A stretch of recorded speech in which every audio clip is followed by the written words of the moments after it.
And let me just say that I'm very happy to be here. And I would like to thank my friend Jamal Al-Asmi for getting me onto the Muscat TEDx. And also for his expert help with the visuals of my presentation. I must have gone over the presentation maybe 120 times or something.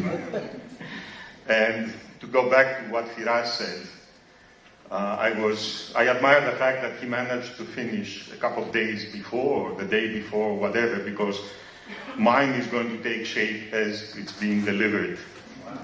I'm talking about journeys, and in particular parallel journeys. And what I'm referring to by that is the fact that as members of communities or groups or whatever, we obviously always journey through life with others. But the particular parallel journeys that I want to talk about are the ones where in one rather exceptional part of my life and through a series of developments and decisions, I was able to actually choose and combine fellow travelers, in a sense, or to determine the journeys on which we embarked together. Sunday, just before I started sort of finalizing certain parts of the speech, I Googled, because I was in an event by Tawasul the week before, and somebody, from the audience popped up and mentioned the word talent, and Omani talent, and how we had to create more talents, and so on and so forth. So just out of curiosity, I Googled Oman talent, and of course, the common things came out: achievement, giftedness, and so on and so forth. But what really gratified me was that there was also a reference to an entry of Knowledge Oman, and it goes to one of my former students from Sultan Qaboos University. And this was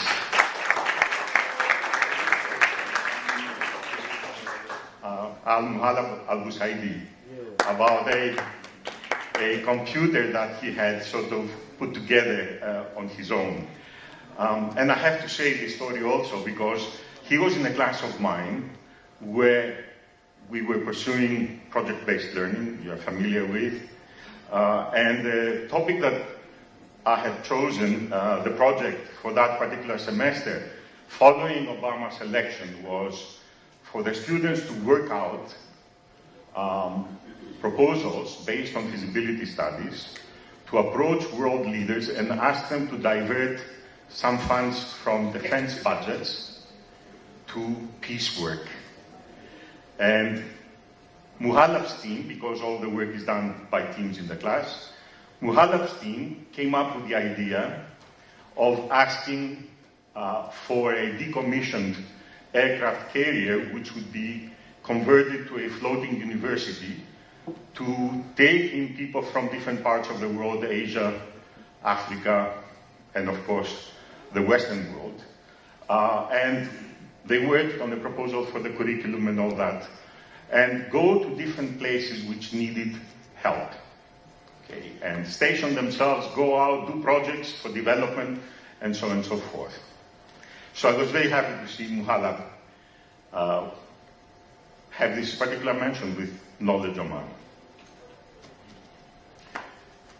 Before that, I had been working on my own concept cloud because there was the idea of talent, there was the idea of education, and I'm an educational recidivist, a teacher, as I say, to the marrow of my bones. I've been teaching university level for 45 years.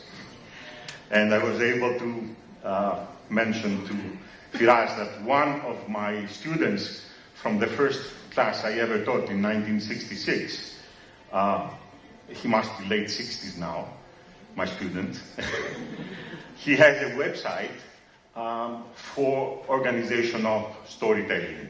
and he goes around teaching people how to tell stories in specific contexts. So in my concept cloud, there was the idea of talent. There is, of course, centrally the idea of learning and achievement and so on and so forth. And something else that I managed to, or I was compelled to weave into it, was something that I got from another TED Talk, which I have been using in training on creativity, which was by Stefan Sackmeister, who is a German designer living in New York. Now, his talk is about sabbatical leave. In other words, you work 6 years, you take a year off where you renew yourself, you conduct research, and you get new ideas. God created the world presumably in 6 days, and the seventh was Sabbath. He rested. And in that, Stefan talks about different sort of perceptions of work. A very common one is you get a job. That's your work. Okay. Another is career. In other words, the accumulation of jobs. It may have a particular objective or perspective and a growth, and it's cumulative perhaps. And the last one is calling. Or, as others call it, a vocation. Okay, now, the interesting thing is, and I realized that as I was doing my cloud, is that both calling and vocation use words, one from Anglo-Saxon, the other from Latin, that talk about the voice coming from inside. Okay, so your calling is something that links to your inner self. It links to passion. And I wanted to briefly say that I went through self-discovery and identifying my own calling when I was a second-year student in the US at Johns Hopkins, because as many of my fellow talkers, TED talkers mentioned today, we are subject to social forces that more or less, when we are young children, adolescents, students, force us into a kind of a funnel regarding our future work. And I went through that. So I had to overturn the pressures and the decisions about my future by my society. I grew up in Greece, right? And even my very beloved mother, who wanted me to become an engineer. So I started 2 years in electrical engineering, went through a crisis, switched to historical linguistics, okay, and retained from engineering my love for mathematics, and from other humanities my love for history. Being a Greek, it's unavoidable. Okay? It's a kind of an ethnic, how to put it, risk. So I ended up, and my dissertation is on mathematical models for historical linguistics. Now, in a sense, that was the first step towards discovering my calling. And I struck out, and in fact, on the basis of my calling, there followed a career, which in my view was very successful, made me very happy, to refer also to Raymond's talk. I traveled around the world. I had other things that came with a good career. And the most important thing is that I kept learning, because from one thing I went to another and so forth. Now, one thing that I want to share with you is, as I said before, a rather lucky and happy moment, very happy moment in my life, where after marriage and having children, I managed to bring together the journeys of 3 or 4 different sides. My personal journey, my students' journeys, my children's journeys, and the community around us. Now, very quickly, this is one extract from our family time life, and basically it goes from just after marriage, the birth of our first child, my daughter, and to before today, you know, the time when my kids had entered university. And it's important because I'll take you through part of their growth and to today. Incidentally, one of my sons, the youngest of my children, worked for a year and a half in Oman, and in fact he worked with some of the people who have organized TEDxMuscat. Okay. One of the happy conscious decisions we took in Greece, because we returned to Greece at a certain point, was to move and live in a rural setting. And the second one that we did was on the island of Crete. And we were extremely lucky because we lived in a community, small community, that was a fun-loving community. It was totally Dionysiac, as I would characterize it. It was like a continuous succession of festivities and celebrations. Every so many days, very Mediterranean in that sense, every so many days there was something to celebrate. So there was common eating, drinking, dancing, singing, everything. And we also, this was the first point where we became very close to nature and agriculture. We participated with them in grape harvesting. We stepped on the grapes to make the grape juice flow and become wine, very essential in our culture. And then a couple of months later, the distillation to produce raki. We participated with them in the harvest of olives, zaitun, and the pressing by the huge stones, you know, to produce what you see in the bottles as virgin olive oil, and so forth. So it was really a period of total happiness. And the other thing that we got from that community was the very intense and very dense network of communication of many different varieties.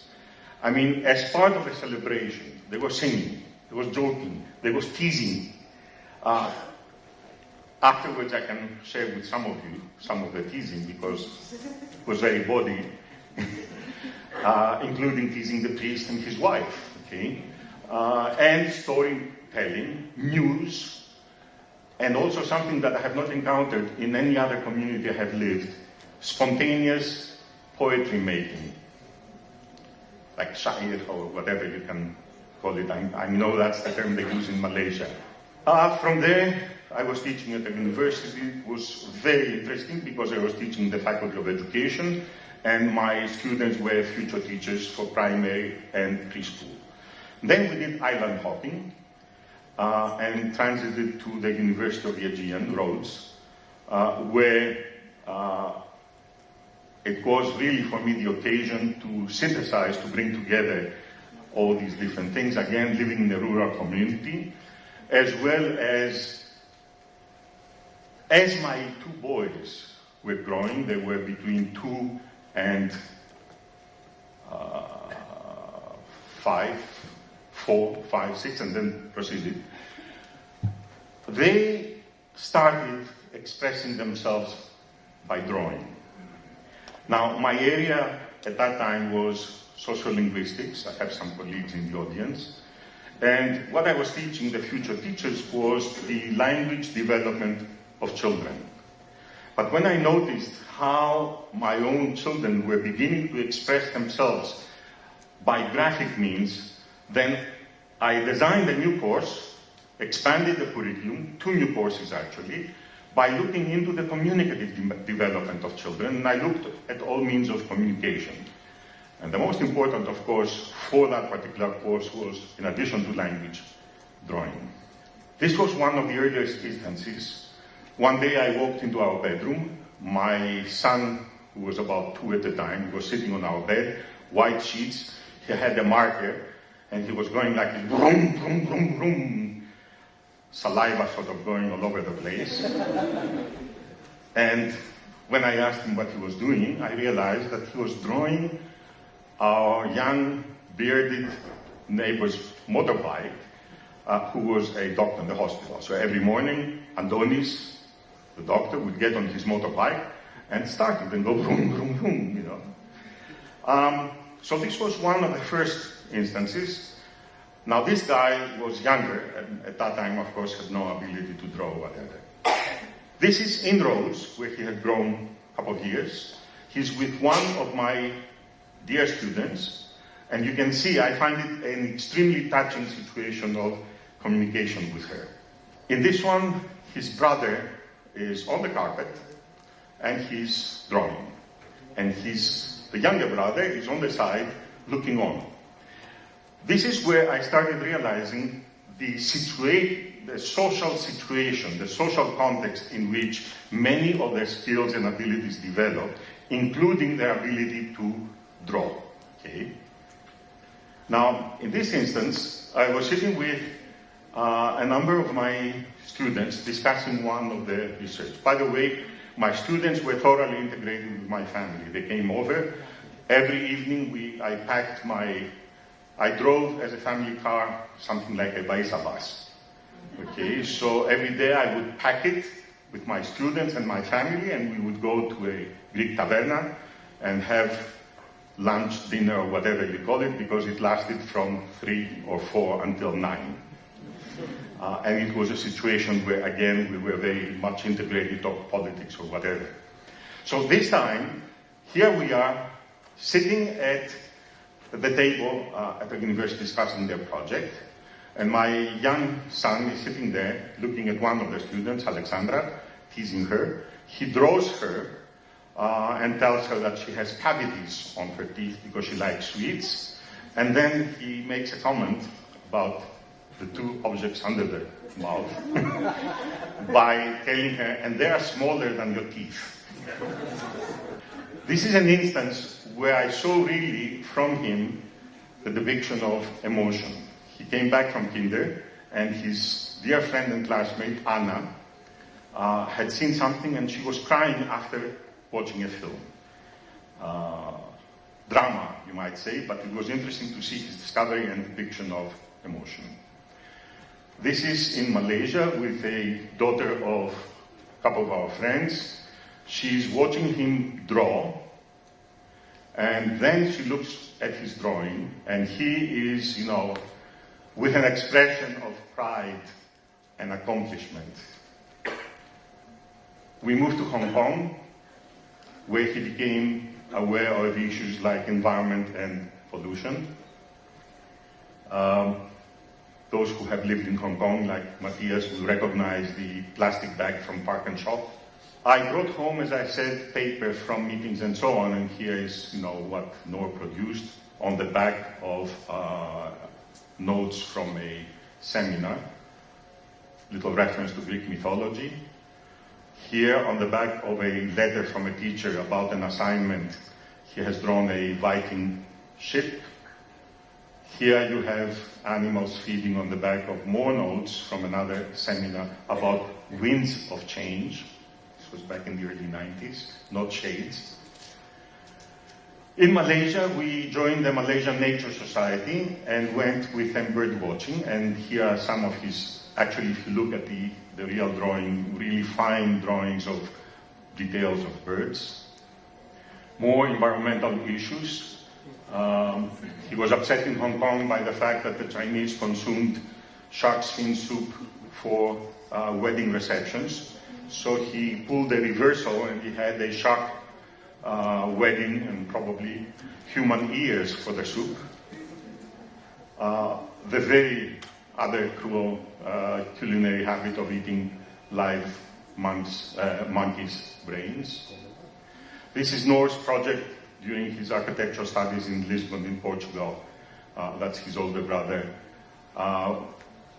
Doing a project to reform central part of Lisbon and a derelict river. Amir did his gap year and produced a series of drawings of Malaysian animals for the Center of Environmental Research and Studies at SPU. And this is the dab, right? Which I know many Omanis eat. a series of drawings which he produced for Oxygen, and that received an award. That was a couple of years ago, and you can see daily life in Muscat. You can see the Grand Mosque. And finally, his final project before he left was do the illustrations for a bilingual children's story that was written by Hassan Lawati of SQU, and for which he did. Well, I said cast of thousands because, well, dozens, sorry. I'm exaggerating. It's a Greek habit also. I wanted to pay tribute to my students and to mention that in our parallel journeys now they find themselves, one is an assistant professor of pedagogy in one of the Greek universities, the other has founded her own kindergarten. The peasants are probably gone. Amira is working, the little girl looking on as he was drawing, she's working for Multimedia University in Kuala Lumpur, and Amir is now doing corporate communication in Lisbon, and Noor is finishing his second degree in architecture, and I'm here with you. Lesson. I don't really want to sort of come up with a moral at the end. I know that my friends with TEDx were pressing me about that, because I want to leave it up to each of you in the audience. But the most important message that I want to carry is that in the face and against the pressures of contemporary life, of modernization, of urbanization, we should keep as close as possible to children. We should keep them within living communities, and we should allow them to turn back to these communities and contribute what they can in a volunteer or other fashion. And that talent does not develop just in isolation in somebody's brain, but as a result of living intense communication with our social environment. And great apologies to the next speaker because I'm really grossly over